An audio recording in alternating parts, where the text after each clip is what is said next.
Aries ya. Nah itu, jadi ada ilmunya, bisa melihat auranya warna apa. Nah nanti aura kita itu kebaca dan itulah kelakuan kita.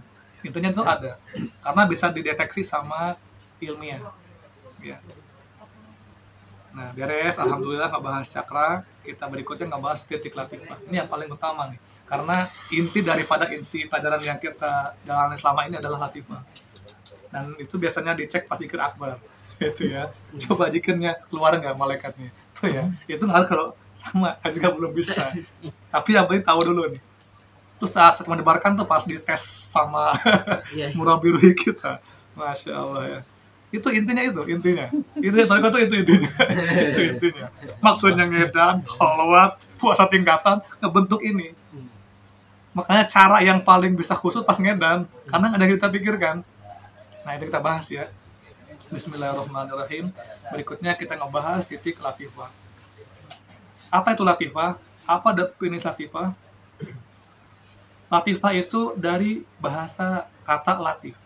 Latif itu artinya lembut. Ya latif. Maha lembut. Lembut latif itu.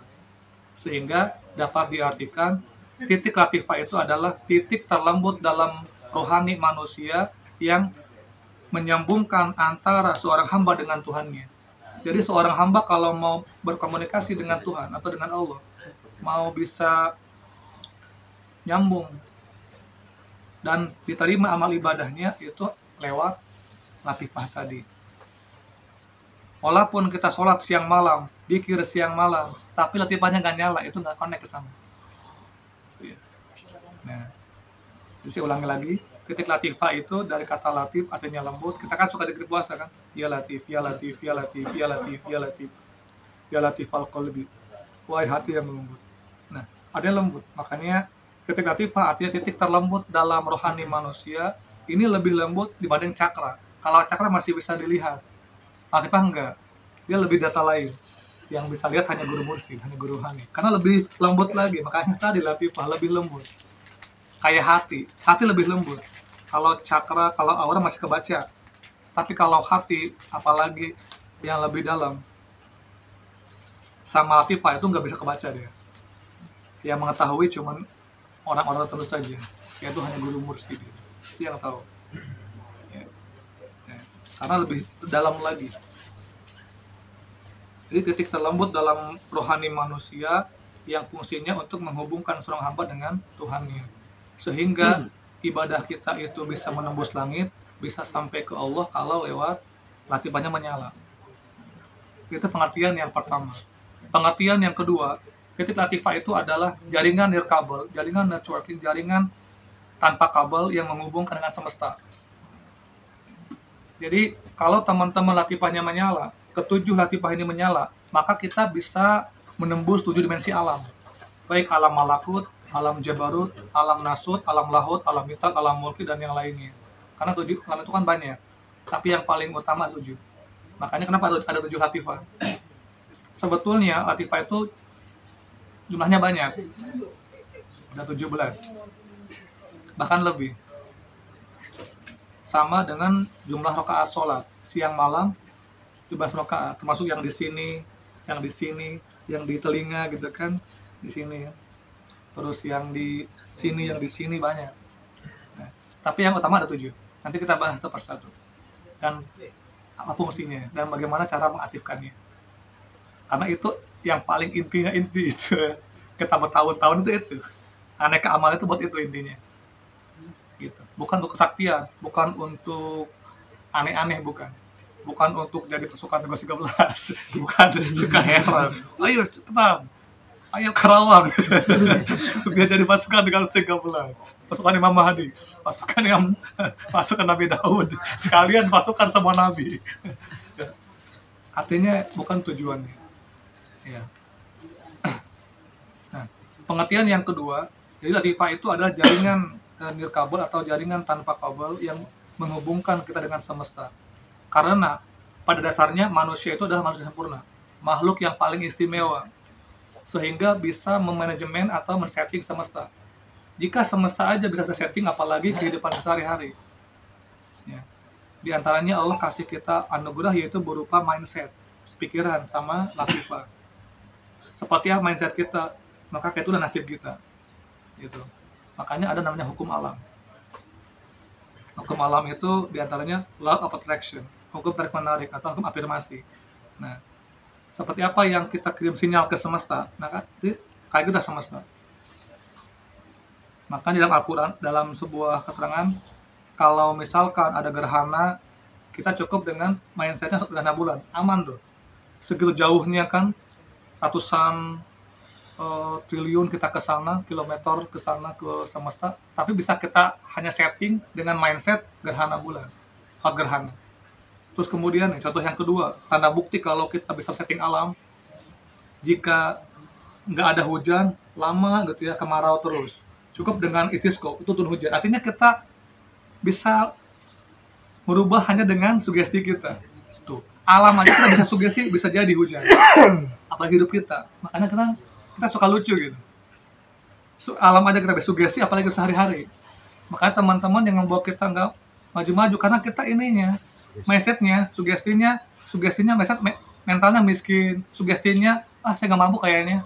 Udah nggak mampu selamanya. Misalkan nih, kata Kang Arianto, dari mindsetnya, saya mah kayaknya nggak bisa. Udah tuh nggak bisa. Berarti kata Allah, kamu kan bisa. Padahal kata Allah disebutkan, Inna ingda doni abdibi. Aku tergantung sakan hambaku. Makanya saya bisa, saya mampu. Insya Allah bisa. Kayak gitu. Makanya guru kita mencontohkan, walaupun di sawah, jadi banyak yang beli. Luar biasa. Padahal harusnya kan kalau sekelas 2 lantai itu harusnya di pasar-pasar besar. Tapi ini jauh dari keramaian. Tapi ramai yang beli, melebihi yang di pasar. Itu contoh tuh mindset. Dimanapun jadi. Nah itu ya. Kita walaupun di pasar tapi sugestinya hanya sepi nih, udah sepi tuh. Pokoknya ramai pokoknya. Ramai insya Allah. Jamaah Karawang bakal besar-besar insya Allah. Amin. Jamaah Surabaya bakal besar Amin. Jambi bakal gede gitu. Karena contoh Gus Adi, saya bisa ke Cirebon naik pesawat nih. Jadi dengan uangnya. Allah Maha Kaya, Allah Maha segala-galanya. Itu contoh sugesti ya. Segini maka pengacara beliau bisa, apalagi berbisnis ya kan. Nah, kembali ke latifah. Nah, makanya kenapa kita bisa menarik jin, narik ini, itu latifah yang main, narik ruh gitu kan. Karena kita bisa ini berkomunikasi dengan semua alam tadi, bisa ke alam malakut, ke alam malaikat, ke alam jabarut, ke alam-alam yang lain. Jadi ada sinyal ke sana. Kayak gini lah, saya misalkan bisa transfer uang atau ngambil uang dari misalkan Inggris ke Indonesia, karena kita ada kesana, di sini ada WA, ada jaringan, paham gak ya? Nah sama dengan dunia gaib juga. Kenapa kita bisa narik jin? Semuanya jinnya terkuat di sini masuk terus, karena tadi ada jaringan tadi. Itulah latifah yang main, ya. Nah, tapi itu nggak mudah, susah sekali latifah itu ya, karena yang paling lembut, lebih mudahan cakra tadi. Cukup kita rapi sholatnya, dalam arti kita berusaha berbuat baik, cakra jadi baik. Nanti kelihatan dari auranya, kelihatan dari energinya. Nah, tapi kalau misalkan latifah itu lebih rumit lagi, lebih berat. Makanya berat juga tirakatnya. Kayak gitu. Nah. Terus Kang, sekarang bagaimana cara menghidupkan latifah? Cara menghidupkan latifah itu adalah dengan cara teman-teman konsentrasi menulis lafaz Allah. Nulisnya dari kiri ke kanan. Ya, alif, lam, ha. Gitu. Nah, jadi pikiran kita itu ibaratnya pulpen rohaninya. Dada kita ini ibaratnya kertas rohaninya.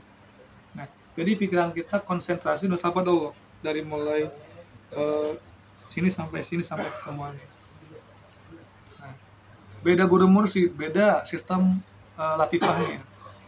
Semua juga sama, tergantung kita megang yang mana gitu ya. Nah, jadi cara melatifahnya dengan cara lafaz Allah.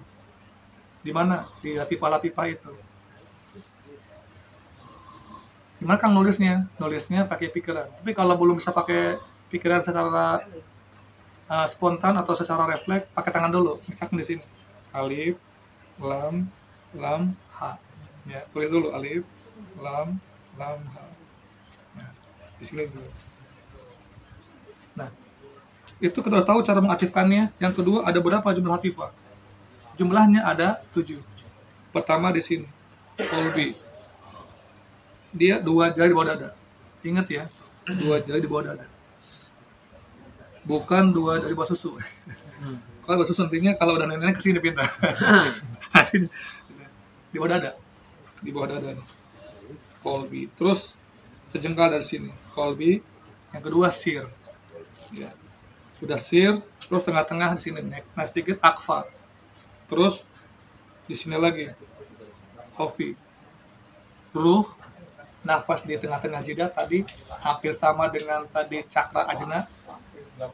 Terus setelah dari nafas, nah yang ketujuh di ubun-ubun di sini nih. Ini namanya latifatun kulujasan. Ya.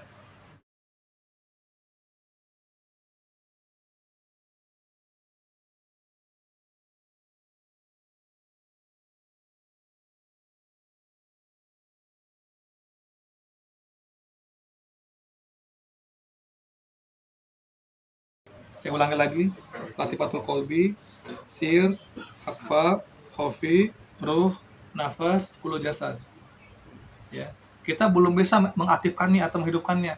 Minimal tahu-tahu dulu aja di mana posisinya gitu ya. Ini mah udah nggak tahu posisinya, nggak bisa menghidupkan lapan Allahnya lagi kan. Makanya pas dikir langsung aja rogo sukma gitu kan. Itu. Padahal sebetulnya kalau dikirnya udah ngena, nikmat. Karena nanti kalau udah ada yang nyala itu seger, kayak ada energi, kayak ada es. Ada yang ngerasain nggak? Dingin gitu, adem. Ademnya kita itu zikir kayak kita persis sama kita bercinta sama sang beb. Wah betah berjam-jam. Kayak gitu. Apalagi di Ancol berdua. Mantap taman cinta. Nah sama. Jika kita aja berdua dengan makhluknya Allah indah, pasti kan Allah nggak indah. Kayak gitu. Tapi emang nggak mudah, makanya ada prosesnya. Sama saja belum bisa gitu. Makanya Thariqah itu atau ilmu rohani itu kita butuh waktu yang lama, nggak ada ujungnya.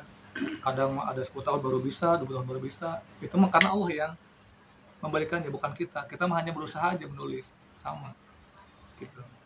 Nah, jadi lapannya nyala. Nah, terus setelah menyala semuanya, baru kita mulai zikirnya.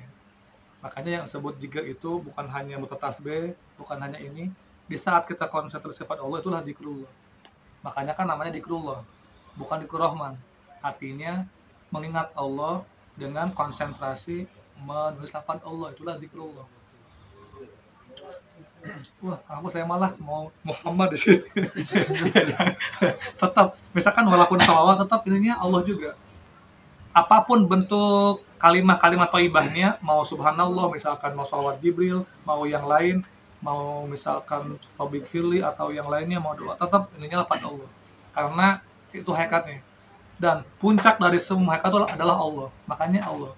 Segala hal kayak tadi, walaupun cakra tadi pusat energi, walaupun tadi ibaratnya aura itu adalah percikan energi dari cahaya, walaupun mereka itu cahaya, tetap semuanya dari Allah. Karena Allah nurus samawati wal ardi. Artinya semua hakikat itu Allah semua. Nah, termasuk di sini. Makanya kita lepas Allah. Nih. Makanya kenapa ketika merokok juga keluar malaikatnya atau ada energinya. Karena lepas Allah. Tetap aja kalau ngerokok tapi kalau nggak lepas Allah mah nggak nyala dia. Dalam segala hal. Misalkan nih Mas Dodok kalau megang handphone gitu. Tapi lepas Allah nyala, itu dzikir.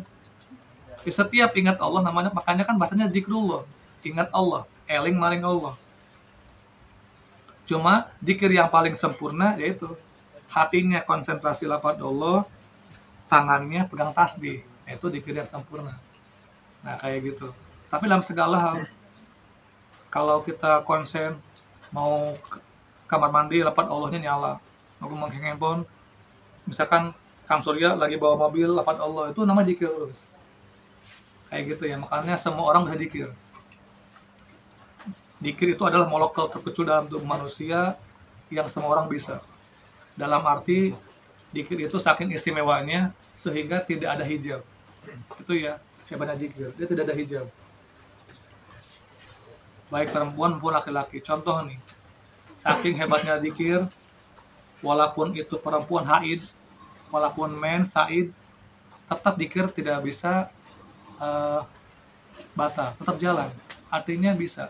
Kalau baca Quran, sholat ketika haid, itu perempuan nggak boleh baca Quran, nggak boleh umroh, nggak boleh tawaf, nggak boleh di masjid. Kalau zikir boleh.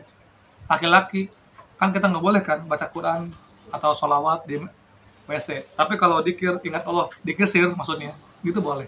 Itulah hebatnya zikir. Walaupun kita di bilik kentut gitu kan, zikir ya teruskan aja. Itulah zikir. Tapi kalau sholat kentut batal. Kalau zikir enggak, terus aja. Itulah hebatnya zikir. Makanya usahakan zikir itu setiap kita dalam setiap kondisi. Ingat Allah terus. Allah. Ya. Oke ya. Terus berikutnya, Kang, eh, kenapa sih kita itu harus zikir dan kenapa kok zikir ada gerakannya? Karena kalau nggak digerakkan itu tidak akan ada manfaatnya. Kayak tadi, ya. Jadi semuanya ada manfaatnya kalau digerakkan. Zikir juga tuh nggak sembarangan. Ini kalau teman misalkan zikirnya asal-asal aja, misalkan asal aja zikirnya misalkan itu tetap bagus, cuman gak ngefek ke rohani. Kalau misalkan la ilaha illallah itu kan sebetulnya kurang baik sebetulnya gitu. Nah, ada caranya. Nah, proses pergerakan zikir itu namanya anadzofah. Makanya anadzofah itu minal iman. Kebersihan sebagian dari iman. Nah, kayak gini analoginya nih. Ini handphone atau taruhlah yang paling gampang pisau ya. Pisau itu benda kan. Benda itu akan ada manfaatnya kalau digerakkan. Motong tempe, motong misalkan ayam, nah itu ada manfaatnya. Begitupun dikir. Latifah juga sama. Ini latifah ini karena ini titik penghubung untuk hamba kepada Allah, maka setan jin berusaha menutupin ini. Makanya dia berusaha menutupin lubang-lubang ini, lubang-lubang rohani ini. Dia nggak mau lubang rohani ini nyala. Karena kalau nyala kita bisa menyaksikan keajaiban Tuhan. Tutupin dia. Makanya teman-teman ketika nulis apa alif dihapus lagi sama jin itu. Atau alif bengkok, alif itu sama dia. Misalkan alif, lam dihapus lagi sama dia. Kayak gitu. Paling kita bisa khususnya paling 2 menit, paling 2 detik hilang lagi. Banyak enggaknya gitu. Sama dia.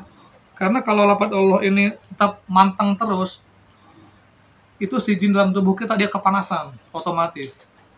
Itu ya, itu rahasianya. Nah, makanya ketika zikir usahakan lafaz Allah selalu menyala. Dan zikirnya harus pas gerakannya. Walaupun zikir itu manfaatnya banyak, tetap kalau nggak digerakkan nggak ada manfaatnya. Kayak tadi, pisau itu nggak manfaat kalau nggak digerakkan. Sama dengan gerakan zikir. Contoh nih gerakan zikir la ilaha illallah. Nah itu cara gerakannya dari mulai sini nih, dari mulai akfa ke pusar. Dari mesin ngambil nih. Pikiran kita buat garis. La ke sini nih ya. Nah, ke pusar. Ini pusar kalau dalam cakra ini cakra perut tadi itu ya. La tarik ke atas. Ilaha ke sini. Melewati pelipis. Ke tadi ke latifah nafas ini. Illallah melewati latifah ruh terus kofi sir kolbi. Kenapa sih gerakannya la ilah illallah? Kan tadi sesuai dengan latifahnya.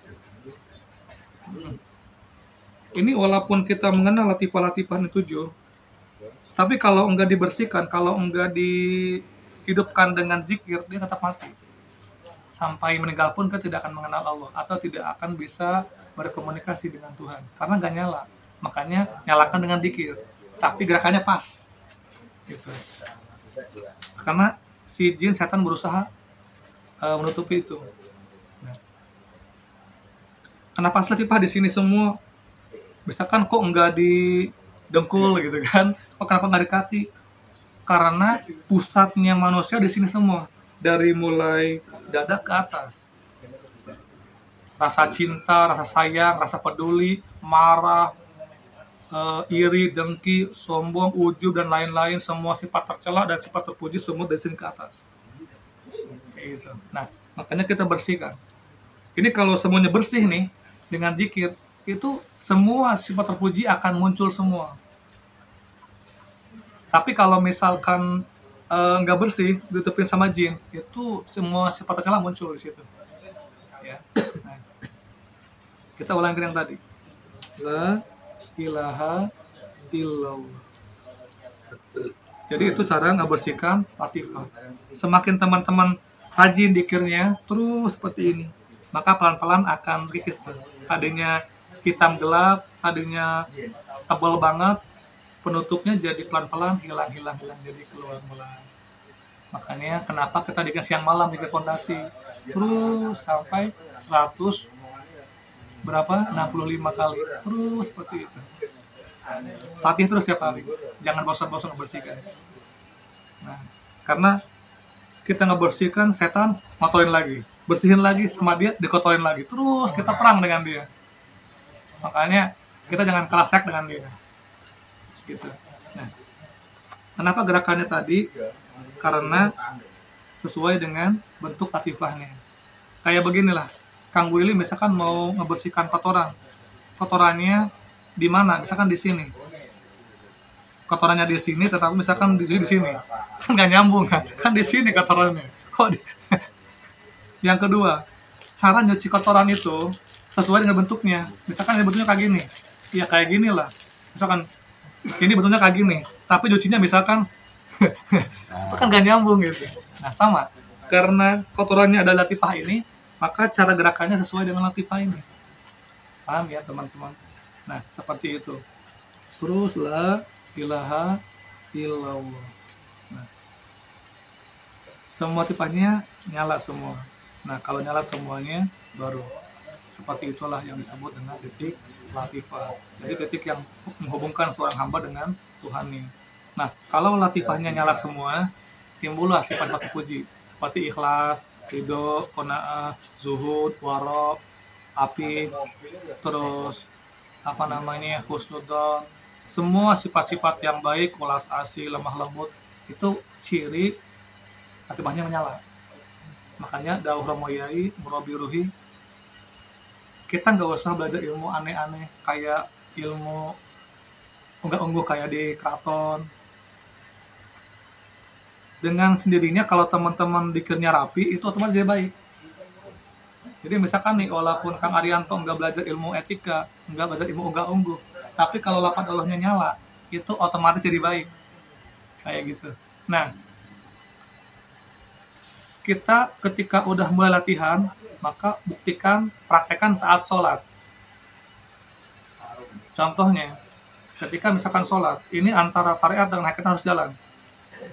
Makanya yang disebut thariqah itu kan menjalankan dua-duanya, sinkron antara syariat dengan hakikat. Nah, lisan kita mengucapkan